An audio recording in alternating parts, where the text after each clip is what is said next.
Good morning and welcome to this week's video.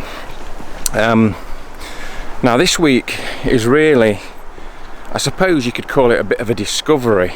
I've been a wildlife photographer for over 15 years, and it wasn't until fairly recently that I realised that 90% of my wildlife photography has always been based on taking images of mammals. And just looking really at some other photographers' work, it just suddenly dawned on me that actually I must be missing out on a huge amount of wildlife photography by not taking more images of birds. If you think about it, I think there's something like 620 bird species in the UK, and mammals wise there has to be under 100. So one of the reasons I didn't do wildlife photography for a while is the fact that I really got frustrated with going out and not getting any images, and now I'm thinking maybe I could have remedied that by actually switching my focus onto birds rather than mammals. Yeah, maybe I wouldn't have had that break. Now I have to say, some of the inspiration for this video has actually come from watching the videos of another YouTube photographer, and literally he concentrates on birds completely. And it was just sort of by accident I came across one of his videos a couple of weeks ago, and I've absolutely been fascinated by his technique, and the images that he gets are absolutely, well, they're out of this world, to be honest. They are so good, and if I can get images that are sort of 70 or 80% as good as his, you know, I think I'll be happy.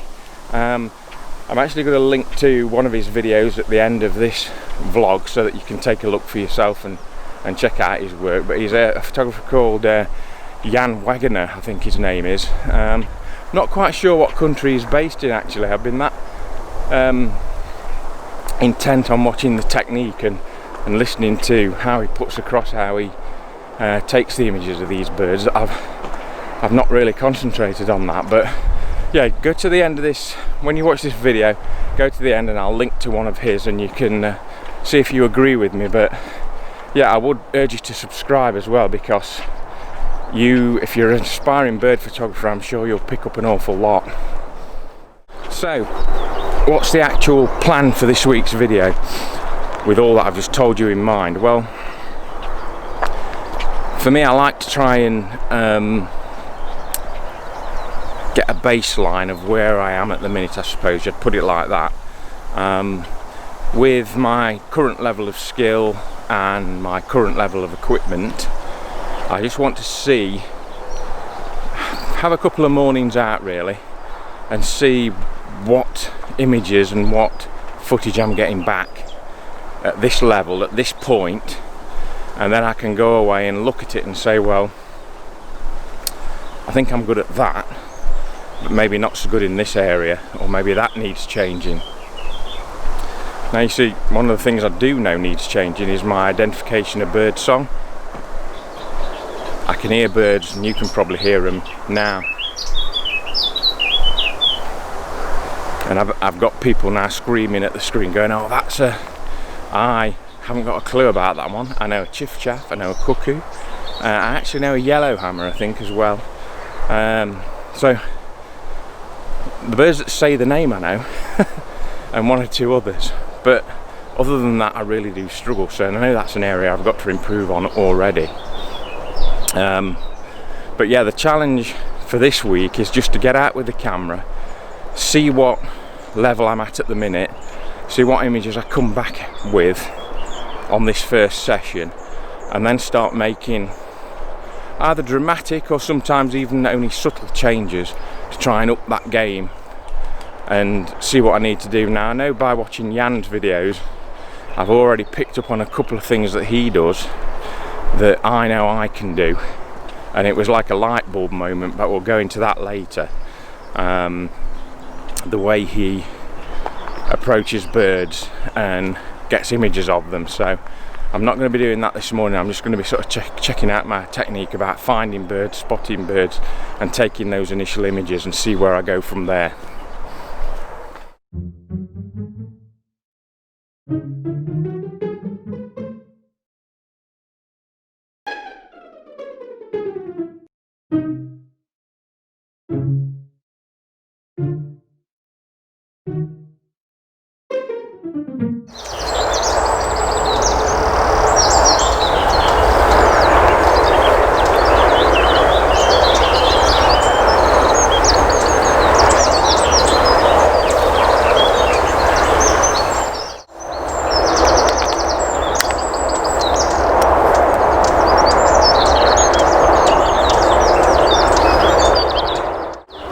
Right, now as you've just probably seen, I've spent an awful lot of time trying to find a place to take a shot here. The area that I'm in, it's actually quite enclosed in a lot of the area with sort of hawthorn and dog rows, and when I've been walking the dog through here in the morning just recently, I've noticed there's been a lot of bird song and appeared to be a lot of birds in the bushes. And actually, as I was walking through the other day, I could see some little birds picking up insects and obviously taking them to a nest somewhere across here. Now, unfortunately, where this bush is, where I've seen these little birds, there's actually no cover, so I'm stood in the middle of a bit of an open area, which goes against all my mammal photographer's instincts. My mammal photographer instinct tells me I need to get at least something behind me or into something. I mean, I'm really wanting to enclose myself. So, you know, that could be mistake number one. It's just with this lens on, I can't, because it's a 100-400 at 400mm, I'm going to have to be here to get anything usable. I'm probably still going to have to do quite a large crop if I do get any images. But as I say, if I wanted to sort of get with something behind me, I'm going to have to be another 20 meters further back that way, which is just not going to work. So that might be my first mistake today. I can hear them actually tacking. It's like I don't know whether you can hear it on the audio over the sound of the A1 in the background, but it's a Now, when I looked the other day, initially I thought they might be whitethroat, and they do look like whitethroat, but I'm not sure. They could be lesser whitethroat. I guess if we get a picture, we'll see.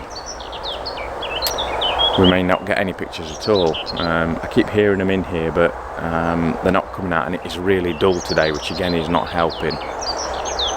But we'll see. And as I say, it's all about learning on this first trip out. A, what the equipment's capable of, and B, you know, what my level of skill is, which, you know, it's feeling pretty low at the minute. Equipment wise, I just run through, you've probably seen before, I've got my Sigma 100-400 on here on the Canon 80D. What you probably haven't seen, I've been using this for a couple of weeks now, because I'm a landscape and wildlife photographer, and now I'm also filming. I actually watched some videos by another YouTuber, an American guy called Hudson Henry, and he uses what they call these bowl setups. So basically, for filming and for landscape photography, when you're wanting to level your tripod, it's not so bad for landscape photography, but it was a case you've got a bubble level on here, and to get your tripod level, if you were say going to shoot a panorama or something, you would have to hutch the legs up and down, and it would take ages to try and get it level. With this, all you do is tip that forward, lock it off, and then twist this, and it's like on a bowl situation, and that you just move it until the bubble level's in the middle, and then it's basically level. And that is absolutely brilliant for when you're doing some filmmaking or whatever, to get the horizon level really quickly. You know, you just plonk the legs down more or less level, slip that down across, move that round, and bang it straight level, and it's done. So for me, it's really useful for landscape and for wildlife photography and filmmaking as well. The only issue I've got at the minute with this is a Manfrotto, I think it's a 500 something head on the top here. This tripod is an iFootage, a Gazelle, and it is a TA7, you can see on the side. This is one of the sort of most affordable ones I could get with this setup, with this bowl situation, but it is a heavy tripod. Now that helps a lot of the time when you've got big lenses and things on, but it also it's a bugger to carry to be honest, if I can put it that bluntly. They actually do a carbon fibre version, which is what I may upgrade to later. I just wanted to give it a try out, and to be honest, I've really taken to it, because this, you know, acts like a gimbal for wildlife. So you've got that full, it's a fluid head, so it's 360 degree, you know, up, down, left, right, and you can follow stuff with it, and it's really well balanced. So it acts like a gimbal, but obviously you've not got the huge size of a gimbal to carry around. And as I say, because I'm doing several different types of photography, this is like something that can do everything in one piece of kit.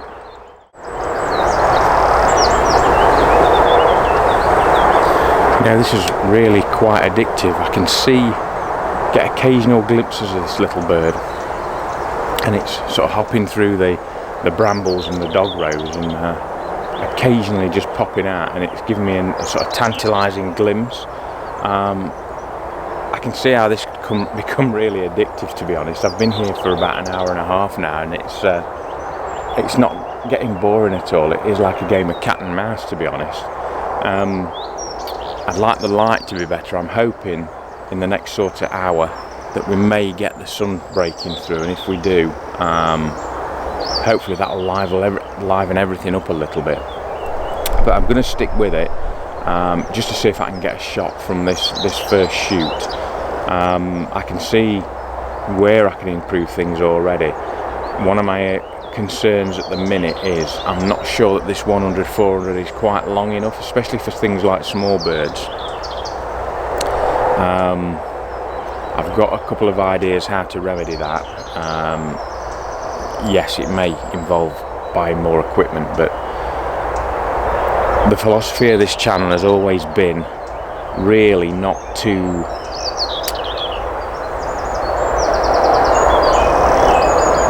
I'm just watching somebody fly across.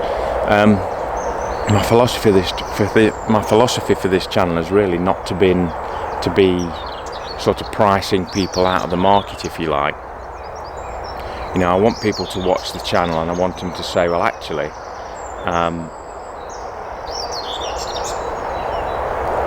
the equipment that he's got, I can...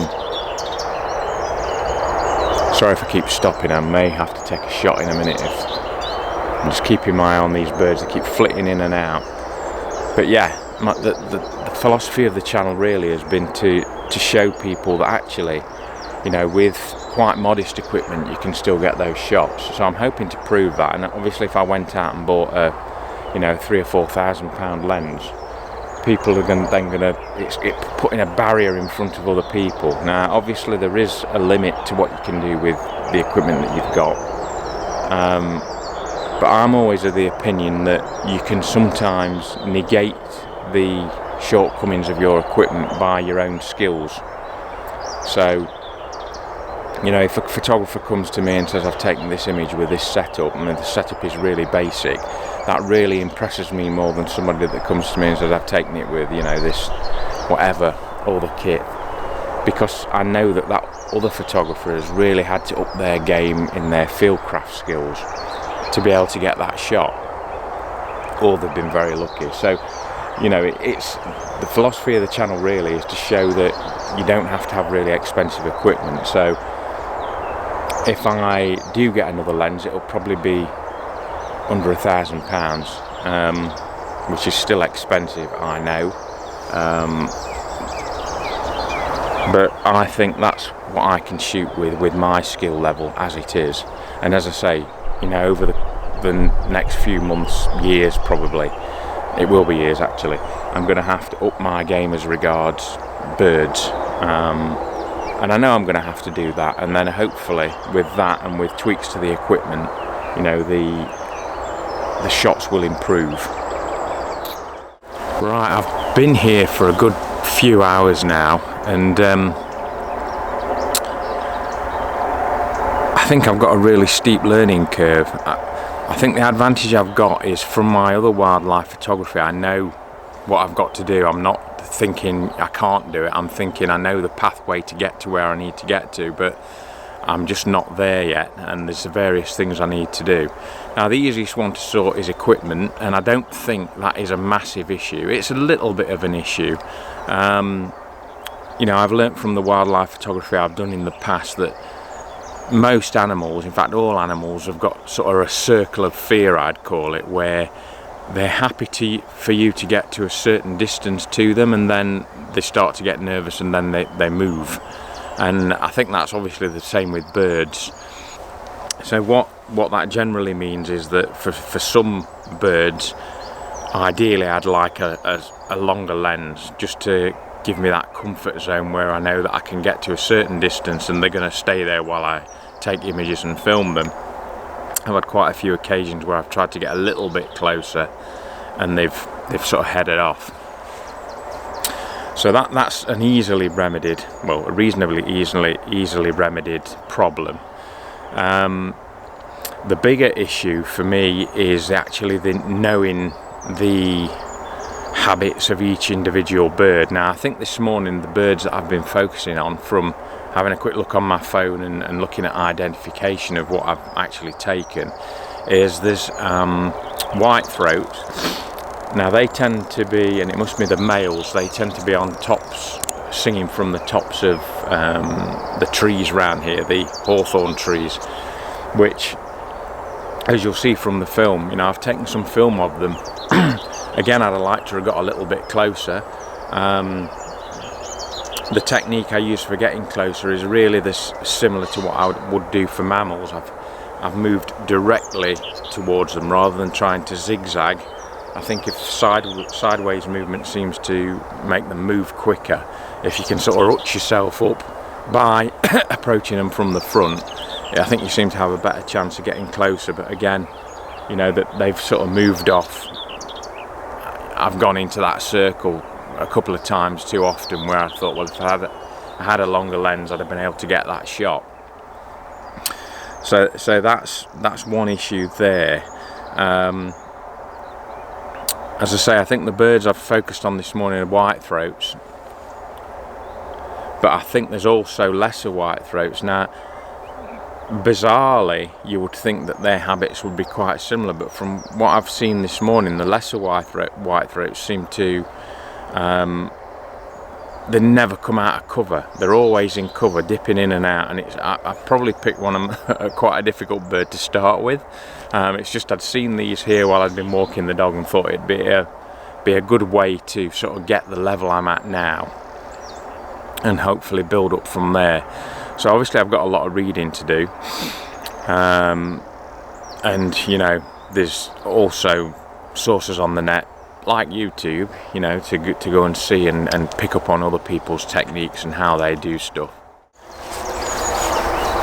Right, thank you for joining me for this week's video. I hope you've enjoyed it with me in this start of this journey into a sort of area of wildlife photography that I've not particularly concentrated on before. I'm quite excited about it, actually. I'm under no illusions that this is going to be quite a steep learning curve for me. I think I've got some advantages over people who are starting from scratch, in that, you know, I've done wildlife photography before, and I've done some, you know, I'm not claiming I've never done any bird photography. I have. It's just that I've done very little compared to everything else, and I've not really studied the birds in any detail to give me that advantage to really take stunning images. I think in the past, bird photography for me has been something that, you know, I may walk round and take images as I'm walking around a nature reserve or something, and I think, you know, doing it that way, you're always looking for that lucky shot. I've never actually looked at it and said, right, there's this bird I want to take an image of, this is the image of that bird I want, and then I've done everything in my power to manipulate the situation to get the bird in that situation, if you see what I mean. It's always been, you know, more or less a grab shot, and if I've got a stunning image of a bird, it's been more luck than judgment. So in the future, what I'm going to try and do is sort of take a lot of that luck out of there and do the background work to get that image, if you like, which is what I've always done with mammals, to be fair. Anyway, I hope you've enjoyed this video. Please join me for the next one, and you can follow me along this, I suppose, journey. It's not going to be a short journey, that's for sure, but hopefully you will see some improvement over the weeks. And if you're also trying to take images of birds and you know, you're wanting to improve your bird photography, then hopefully you can pick up some things from me that I'm learning along the way as well. Anyway, I shall see you for the next one. If you've enjoyed the video, please give it a thumbs up. If you've not subscribed to the channel, then please subscribe, and I will see you for the next one. Bye.